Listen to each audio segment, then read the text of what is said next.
Authorities in Dnipro warn there may be no more survivors as the death toll from Russian strikes on an apartment building rises to 30. Nepalese are observing a day of mourning after a plane carrying 72 people crashed and caught fire, killing most on board. The World Economic Forum kicks off in Davos amid growing fears of a recession and almost a year into Russia's war in Ukraine.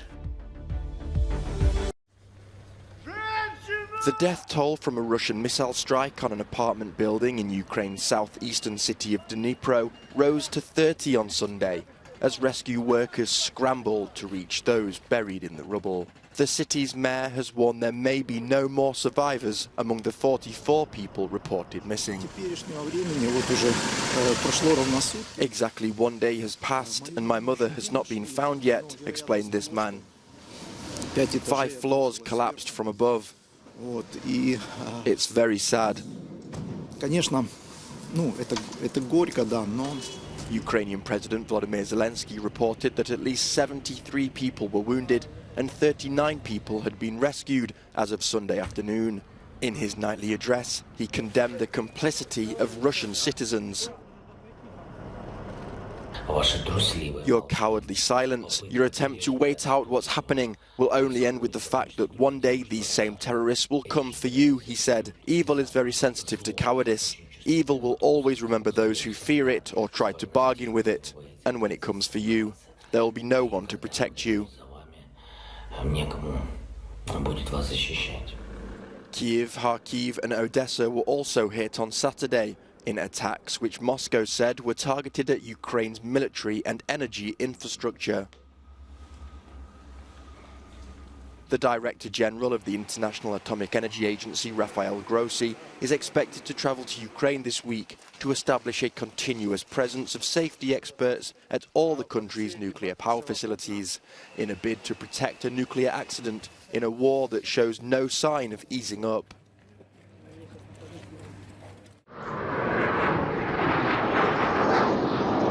This is the moment a plane crashed in Nepal on Sunday morning. Just seconds later, it rolled sharply as it approached the airport in the tourist town of Pokhara and then caught fire. A search and rescue operation involving hundreds of soldiers was suspended overnight but has resumed this morning. 72 people were on board the flight from Kathmandu. Most of them have died, but there are unconfirmed reports of few survivors in a critical condition. Some bodies, burned beyond recognition, were carried by firefighters to hospitals, where grief-stricken relatives had gathered. The Prime Minister has declared a national day of mourning and has launched an investigation panel. The incident was tragic. The full force of the army and police have been deployed for rescue. It is unclear what caused the crash, but Nepal has a tragic history of fatal airline accidents.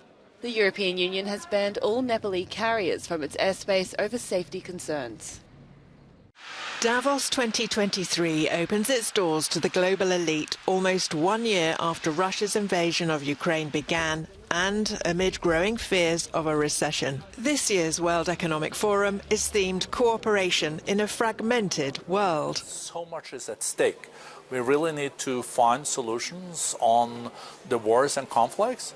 But we also have to secure that we don't go into a recession and we have 10 years of low growth as we had in the 1970s. The Ukraine House is a virtual house at the International University of Paris, which welcomes students and researchers affected by the war. It'll feature for the 5th time in Davos, but with a focus on the need for weapons to fight the ongoing conflict. We don't have weapons, we don't have patriots, we don't have other things that are available in other countries. So weapons is the top priority for us.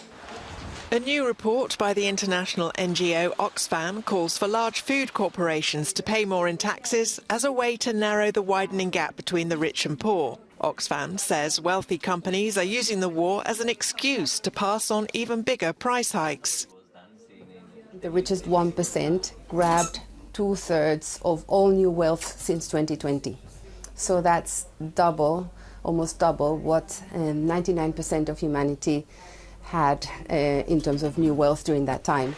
The study says that 95% of countries fail to increase taxation to the richest people and corporations, at a time when 1 in 10 people across the world goes hungry every day.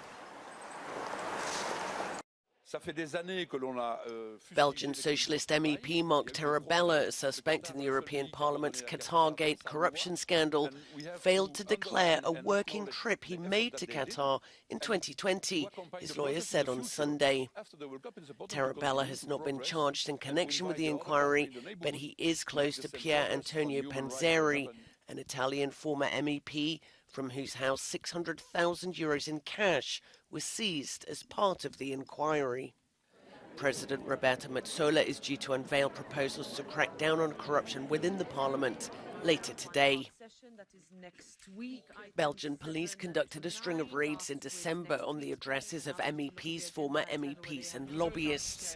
4 suspects were arrested, including one of the Assembly's vice presidents, Greek MEP Eva Kaili. Police recovered a total of €1.5 million in cash.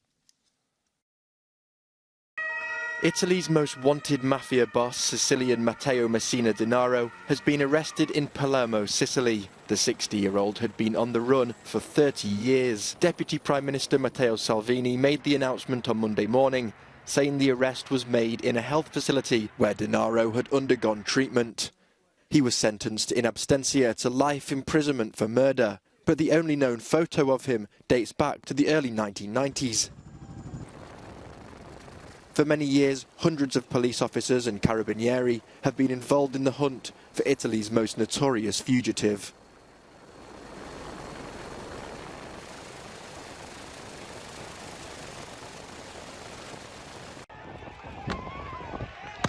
It's been 1 week since protesters clashed with police and stormed Brazil's government buildings in the capital, Brasilia. A day set to remain engraved in the country's collective memory. I followed events that day and then I stopped watching.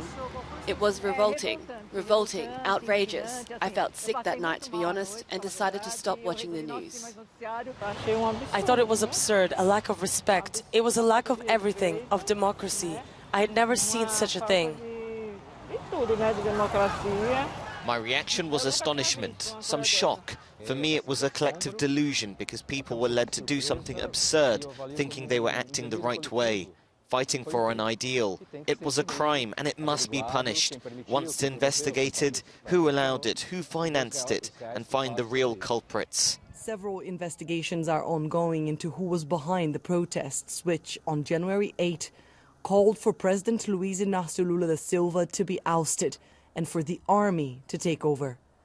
To many here, the message couldn't be more clear. It was a coup attempt, actually. We don't know exactly who was behind it. That is under investigation, or what the plan was, but it was a coup attempt. But Leo Puglia believes last week's events may have helped Lula's government. Lula is now stronger, seen as a leader of the movement in defense of democracy, in a movement of grave historic threat.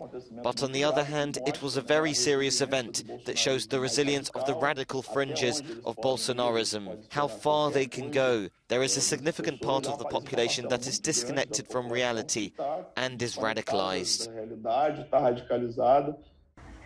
Lula's comeback has been remarkable even to his supporters, but he is now faced with arguably his most difficult task yet. And many here fear what the anger among his predecessors' supporters may bring.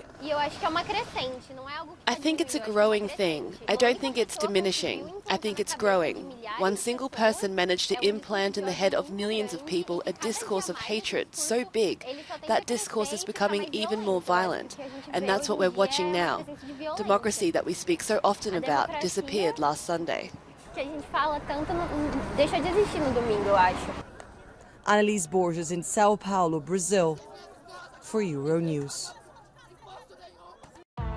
Barcelona clinched the Spanish Super Cup for the first time since the competition was revamped and moved to Saudi Arabia with a 3-1 victory over Real Madrid. 18-year-old Spanish sensation Gavi opened the scoring for Barcelona before goals from Robert Lewandowski and Pedri put breathing space between the two sides. Ballon d'Or winner Karim Benzema did pull one back for Madrid late on, but it was Xavi's men who got their hands on the trophy, their first since 2021.